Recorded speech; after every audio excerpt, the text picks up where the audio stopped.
Bonjour, bonjour, et bienvenue. Thanks for joining me on this first episode of Excuse My French, the channel where we uncover the raw, messy, and beautiful route of discovering yourself and embracing who you truly are. So I'm your host, Melanie. Welcome.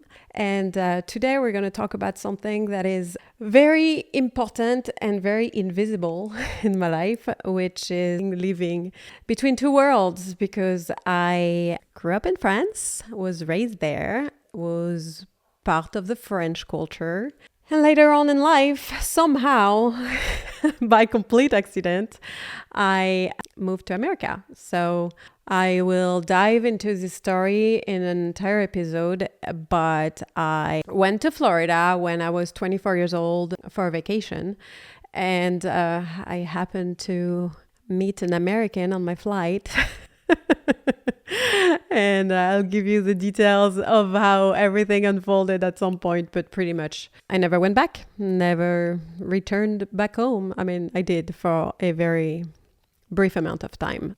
We're going to dive into what it is to be part of two worlds and not really ever feel grounded, which I think is a big thing that I've always said I felt being in this country, because I love living here and I love my life here, but I never really felt like I completely belong. I don't feel like I belong to France anymore either.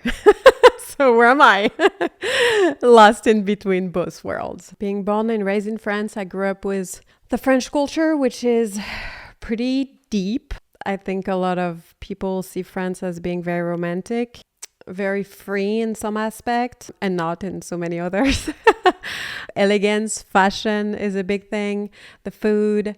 I think our culture that is approaching a lot of things very differently than America. And I've been living in the US for the past 15 years, which was a learning curve, because moving to a country as an adult, it's not like having to just, drive on the other side of the road. You literally have to completely learn everything from scratch. So I didn't even speak a word of English when I moved here, which was a learning curve. And I'm happy to say 15 years later, I succeeded. It was my intention in the first place when I went to Florida. And you have to really strip yourself out of everything that you know or used to know and every way you used to live. And then you have to learn a new language. You have to learn the culture. You have to learn how things function.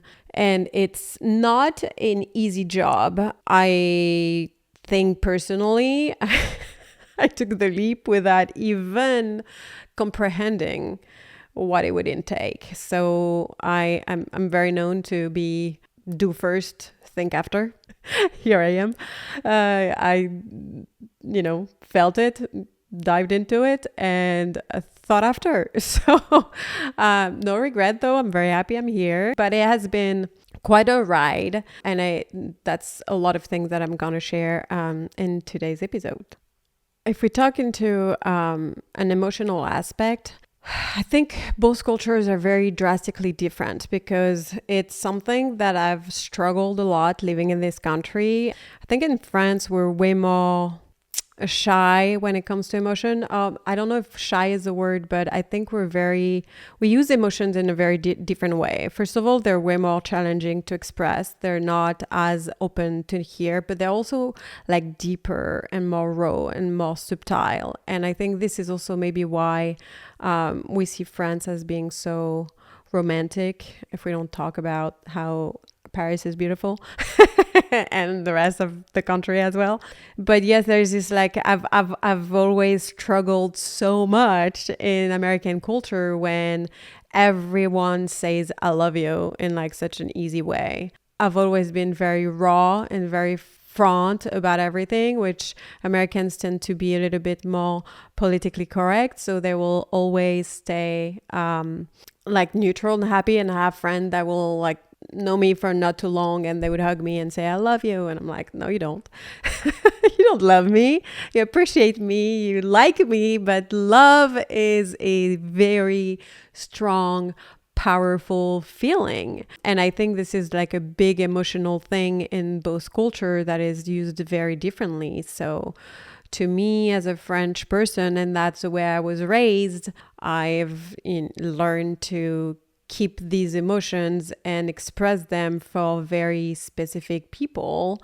While here, you can pretty much like love a bag of chips at your store, but it's just a very like weird place to be in between, because then when you're with Americans and you don't react, or you react like me, and then you actually put Americans in front of like what they're doing and expecting it to be wrong. But am I wrong maybe by being raised a different way? And so which way is the right way? Which way is not the right way? So you gotta learn to be able to, which has been kind of like the journey I've been on, to be like, okay, this is the way I was raised. This is who I am in some part, but then this is the culture I'm living into. This is what I've embraced, and this is how people around me are functioning. So which one do I choose? Which one do I pick? And do I have to pick any? Do I have to really choose a side? So I think it is something that we tend to have difficulty embracing. And this is what all of this work has been about. And it's about embracing everything that I've learned throughout my life, knowing that I pretty much at a place in my life right now when I'm almost at like halfway, kind of.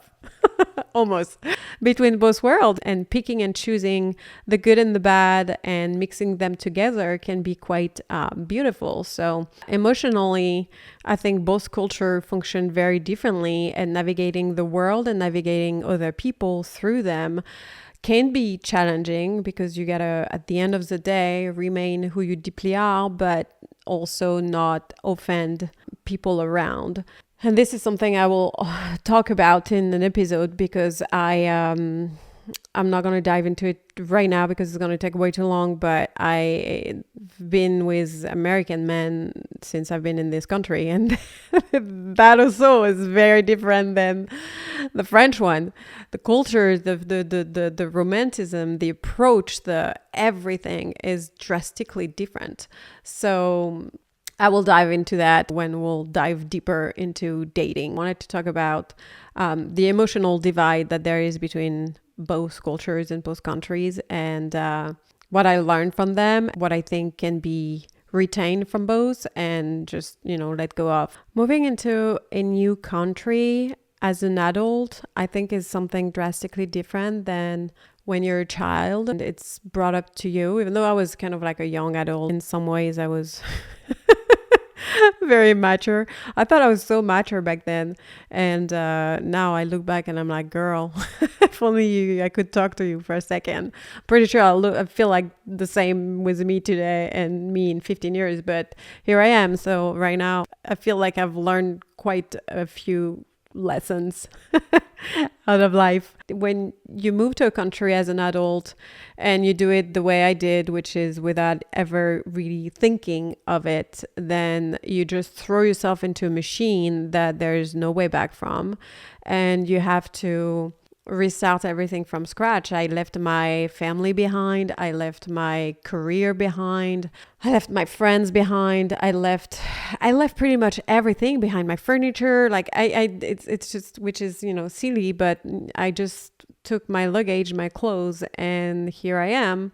So I first moved to New York City, which is why I implanted myself in the first place. And it was a great experience, but it was a journey. I had to learn the language. I wanted to absolutely understand the culture. So I watched tons of reality TV shows, which I wasn't working at the time. So I had a bunch of free time on my hands. I think it has brought to me a lot of information about how it functions, how the humor is, how people are. And I think today I'm pretty proud because I think I really understand a lot, even though I probably are missing out on still a bunch of things. But as I keep going, I keep growing. But I think I've really got to understand how everything works and how everyone functions, and I can really blend in with either culture. Now, 15 years later, I would say that I feel maybe a little bit less like that today because I am living in a little bubble, and I'm like outside of Los Angeles when everything's kind of like calm and quiet and way more laid back. So I feel like I'm way more grounded. But for a very long time, I really felt unsettled. I really felt like I belonged nowhere because even though I've embraced a lot of things, I will never be American in the sense of like I was not born here, I was not raised here, so I'm missing a massive gap of that to really belong completely in this country. And yet I grew up in France, and I'm from there, and I have all of the memories and I have everything, but I'm missing the last 15 years of my life there. So even when I go back and things like that, I can relate to so much, but so much has changed and I don't belong there. So for the longest part, and I think I'm still struggling with it in some ways, it's like, where do I belong? Where is Melanie? Where are my roots? I don't have roots. And I think it's a very weird feeling to live a life when you never completely feel grounded. So I passed this last year really trying to ground myself, right? Trying to understand myself because I had the rug pulled under my feet for like way too long. And I just wanted to feel like I was rooted in some aspect, even though I don't think I'll ever completely be. But I think navigating that and understanding it and realizing it and processing it is kind of like helpful, because when you're just doing something and you're not aware of it, then it's more painful than when you actually are aware of it. Because whenever there is emotions or things around it, I can assess them, I can process them, and I can deal with them, other than just receiving and just not dealing with it because you don't really know where it's coming from. So being lost and being not grounded, I don't think I'm very lost anymore, but I know it's a feeling that a lot of people experience when they're living into this. And I've met tons of people that have chosen the life of expatriation. So it's a journey. It's not always easy, and I think a lot of people can relate to it because we're people of the world. We're not always living where we were born, and it's a very interesting process, and it's a very interesting journey. It's funny because this is like a little extra story. I think I was 19 years old. I had lunch at my parents', and my dad had a friend there that was the secretary of a political man. We were having lunch, and she stopped and she looked at me and she told me that I will not finish my life in France. At that time, I looked at her and I was like, "You're crazy, lady. I don't know what you're talking about. I never had the intention of leaving France. It has never crossed my mind to be even a possibility.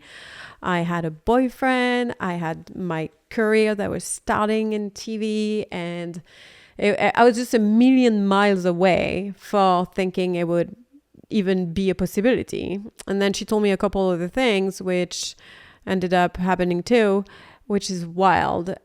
So I ended up knowing later on that she actually had medium capacity, but she was not doing it as a job. It's just like she got information when she was in contact of people. And at the time, which is weird because I was absolutely not into any of the things I've been into this past year. And I would love to chase this lady down and talk with her again today. But I don't think it's going to be possible. So I will keep that memory and keep working on the mediums I have around me today, which are just as incredible. And we'll dive into that through this channel as well. It's a little weird how people can literally like have the capacity to tell you things like that and just predict things that you don't even think about at the time they're being told to you. So there we go. Here I am 15 years later, more than that, 20 years later. She was right. And growing up, my dad was, still is, a pretty famous astrologer in France. So it's interesting because I grew up with astrology. I grew up with the universe. I grew up with all of what it intakes and energies and a lot of that, which is why my dad probably had a friend that was a medium.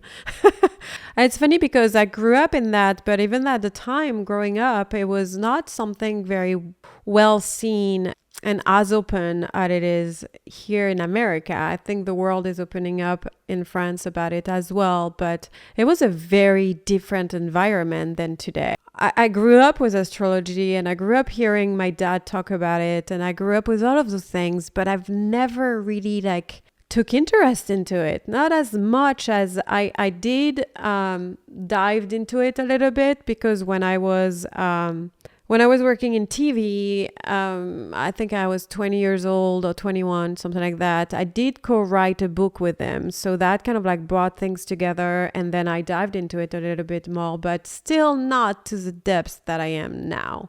And in America, everything's super open. Everything's accessible and people's mindset and approach to things are way more open, which is something that I really love. In France, we're so square on things and we don't want to see outside of it. While here, it's kind of the possibilities are endless. And even if people are going to think you're crazy, you're still going to find some people that are going to get you. While in France, it's really a topic that growing up was not easy. I remember my dad going in interviews in TVs and stuff, and people would be so mean to him.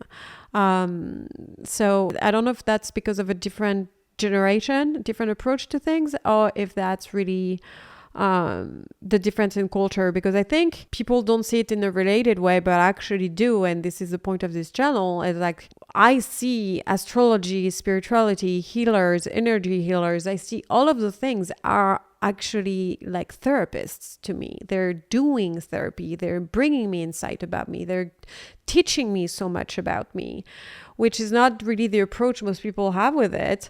And definitely is not something France would do.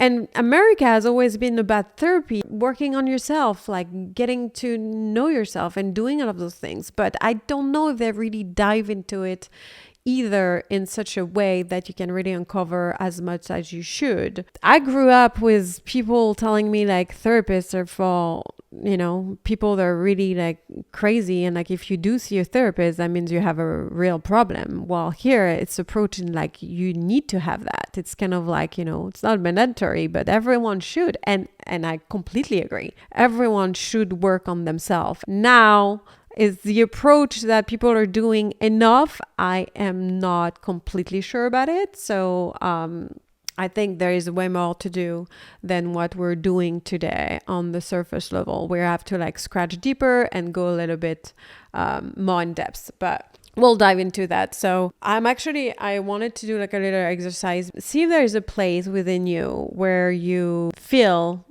you're a little bit lost in between. Where do you place yourself and why do you have to choose one and not the other? How you can blend them both. I've met people that were raised with a religion, completely decided to live it, and then, embrace a new life. And I think this can be also used because you're taught so much stuff that you might not agree with or relate to. And then you have to rebuild your future with a different approach, a different understanding and your own beliefs. So I think it is important to really understand yourself and understand, where sometimes you can feel divided within yourself and accept to either, combine both or release one and then bring another one. So I think it is a good question to ask yourself, it's do you have any split within yourself when you don't agree with your own being? And if you want a little ritual to do with that, which I'm a fan of ritual, I do a ton of them all the time. So I'll try to, through each episode, give you a little bit of something to do, which I think will help you get to know yourself a little more, because journaling and writing is pretty important. I do that a lot. I think there is a lot of thoughts that go through our brain, and I think when we say them out loud, it changes, and sometimes you can discover things. And then writing is actually a practice that will get a lot of things out of you that you would not suspect. So I highly advise doing it. So here is a little ritual that you guys can do, and hopefully you'll get some information out of doing it. So I need you to take a piece of paper, write down traits of yourself or truths that you grew up with, that you learn as a child.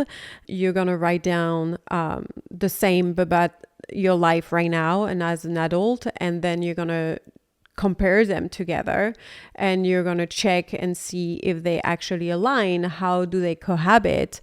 Which one, is the one that resonates the most? And do you have to give up on one and embrace the one you have today, or can they actually kind of like cohabit within yourself and in your life? And I think with that, you can just see the difference. And sometimes doing that, you can actually see things that you completely forgot about the way you were a kid, or you can see that actually not much has changed, and you should actually question if you choose to change it, or if you should look into it into a different way. So I like to do those things, and I like to compare the difference between the French me and the American me. So I'm giving it to you. You could do it if you're from two different countries, two different religion, two different whatever, you feel will speak to you. For me, it is really like the two different culture. And it's also like my childhood, obviously, because childhood was in France and then adulthood is here. So I like to compare. I like to see how I grew, and I like to see how I changed, and I like to see if I agree, or if sometimes just by letting myself slip through the time of life, I'm actually forgetting things that I've learned a certain way. And I was like, it's like, yes, I did grow up with that and completely forgot about it. So now I can just rebalance things. And I think it just gives you better insight about who you are and about what was taught to you, and not sometimes that is completely something that was, completely decided by yourself. So you can compare the difference and see where it lands. And to close on the ritual, take a bowl of water and then place the paper in the water. When you do that, after, whisper to yourself that you're neither of them, or you're both of them, or you can just make them collide and just be who you are. So if this resonated with you guys, I'd love to hear from you. Feel free to send me a comment on this video, or send me a DM on Instagram. You can also send me an email, which is in the description of the video. Because this podcast is really... I want it to be more of a conversation than just me always. I mean, obviously it's me talking, but my point is like, I really want to connect with people, and I really want to help. I want to share stories, and I want to understand how everyone can relate. I want to be able to see someone else's point of view as well. And this was kind of like the goal when I decided to launch, excuse my French. So if you can, and if you feel inclined to, tell me if you resonate with the difference of culture, with the difference of both worlds, if you have internal, things that are just making you feel divided, or if you actually just found a way to completely embrace and make peace with a lot of things, like just share it with me. I'd love to hear from you guys. So I'll see you next time, I guess. And thank you for tuning in, and thank you for listening to me. And I will see you on the next episode, which will dive into a way heavier topic, because I will explain the reason I started this channel. I will dive into what brought me to the complete search of myself. And I will talk about my past relationship, what living an abusive and coercive relationship was like, how it was like to be in one, and what I learned from it. So hopefully that will resonate. I mean, I wish it didn't resonate to anybody else, because I don't wish on anybody to go through that.